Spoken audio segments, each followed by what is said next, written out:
দেখেন কমফোর্টেবল না, আমি আমার কাছে মনে হয় সবাই ইকুয়ালি গুড ছিল আমার সাথে, সবাই সবাই সবার দিক থেকে ভালো ছিল।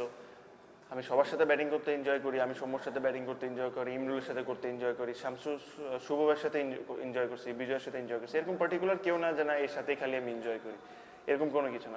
আমি শিওর যে যখন ওই সাইড থেকে আপনি জিজ্ঞেস করবেন হয়তো বা ওই সাইড থেকে আমাকেই বেশিরভাগ পাইছে, বাট ওরা যখন ডোমেস্টিকলি জিজ্ঞেস করেন আমার মনে হয় যখন একটা পার্টনার যখন আপনি যায় is like your family member, যখন আপনি, কারণ আপনি 11 জনের সাথে যুদ্ধ করতেছেন, তো ওই 2 জন এনজয় করবে। যখন নন স্ট্রাইকে দাঁড়িয়ে থাকেন দেখলেন যে আপনার কিন্তু একটা বল মেডিসিন করলে এবং 4 মারবে, তখন আপনার লোভটা কত?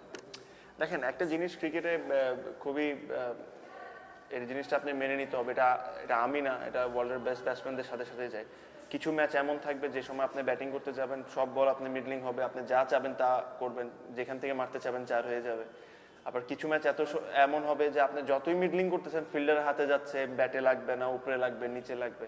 তো দোনোটা জিনিসটাকে মেনে নিতে হয় যে এই জিনিসটা যে আপনি ওই জায়গায় তো চেঞ্জ করতে পারবেন না।